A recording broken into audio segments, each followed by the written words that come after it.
Shabbat Shalom and Yasher Koach, Eden. Wow.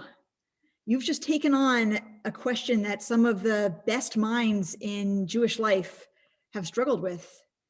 And you've given us a proposal for how to resolve this very complex question. How a Jewish community can support people, Jews, who have very different ways of being Jewish and very different perspectives on the Torah, and how we can do that in a way that still gives us a foundation in principles and values and in Torah. And for us as contemporary liberal Jews, this is a big question. How do we reconcile tradition and conscience, community and autonomy? It's not only a contemporary question, though. You know, our rabbis have been asking these questions for thousands of years, trying to adapt and figure out how to use Torah in the times they lived in. You know, in fact, the verse you mentioned, an eye for an eye, is one that the rabbis famously adapted and changed and reinterpreted for their own time. But so what do we do when we have an ancient sacred text that we revere, but when we also seek to live in accordance with changing societal mores and our own conscience, our personal ideals? Your proposal, I think, is brilliant. A balance between the old and the new, between the collective and the individual. Everyone in every Jewish community ought to agree and live by Aseret HaDibrot, the 10 Commandments, as Isaac Mayer Wise taught us.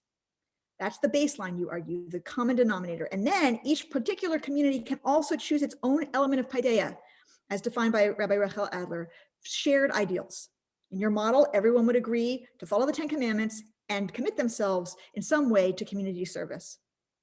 Beyond that, everyone would be autonomous, free to make their own decisions about how they live their lives Jewishly and how they live Torah, including the options, as you mentioned, of ignoring or reinterpreting or adapting any given mishpat. This is such a clever design because one of the biggest challenges for Jews is balancing the community and the individual. And in America in particular, autonomy rules. It becomes very challenging because our tradition is primarily communal. So I'm deeply impressed by your recognition and analysis of this complex problem. And in fact, this topic is close to my heart. I wrote my rabbinic thesis on this topic. And in fact, Rabbi Rachel Adler was my advisor in rabbinical school. So her teachings have influenced me a great deal. And though I thought before reading your Devar Torah that I would need to speak about the Senate trial this week, I'm instead pulled by the power of your argumentation and the scope of what you took on today to focus on the question you put before us. I want to build on what you've done here. What you've done will work, and it will give liberal Jewish communities more cohesive substance than we currently have. If we applied your proposal to Jewish life in the 21st century, it would be a beautiful and important step forward. I hope it happens. But I also want to be more ambitious. And I know that Rabbi Adler would also want us to be more ambitious, because for her, paideia isn't just one principle that we'd agree on. It's a whole complex of laws and practices that would turn our Jewish story and our beliefs and our highest ideals into reality. In her book, Engendering Judaism, Rabbi Adler employs the thinking of brilliant legal scholar Robert Cover, Zichrono Livracha, whose daughter Leah is actually a member of our congregation. And Cover says that law can be either imperialistic, focused on authority and the enforcement of rules, or it can be jurisgenerative, meaning creating shared practices and a way of life based on a community's highest ideals. And that's what the word halacha, Jewish law, actually means. It doesn't mean law. It means a way, a path. For Adler, jurisgeneration is nothing less than the path to the messianic vision. It is how we get from the world that is now to the way the world should be. We do that by collectively living out our values in specific practical agreements or laws. For Adler, each generation of Jews has the opportunity to take the laws of Torah as they've been received and adapted and reimagined and lived out by the generations before us, and then refine those laws and practices to more exactly align with our highest vision and the values of our own time. This includes adapting and changing those laws that no longer fit, and imagining new practices that enact our vision. This process of development and evolution is also known as praxis, by which we take our theology and our story and our inheritance of mitzvot, and we turn them into reality through specific laws or agreements about how we're going to live together. And then we actually do those things. Praxis is always a work in progress as we continually learn and become more precise in our ability to collectively live our ideals. So in this vision, the congregation, the synagogue, becomes a laboratory where Jewish people adapt Torah to our times. And the reason that matters is because it's really hard, mostly impossible, pretty close to impossible, to live out our ideal practices, whether they're traditional halakha or they're reinvented, without community. It's meant to be we, not I. So you or I might have all kinds of ideals for how we want to live. Like, for example, we might want to adapt more ethical eating practices. Like you talked about kashrut, but it could be some version of eco-kashrut or some other kind of ethical eating practice. Or we might want to restrain our use of fossil fuels. Probably many of us would like to do that. But these lofty and difficult commitments tend to fall away when we have no one to walk the path with us, when there's no one to be accountable to, when there's no company for us as we try to create new habits and resist doing the easy thing or the comfortable thing. This question is not abstract.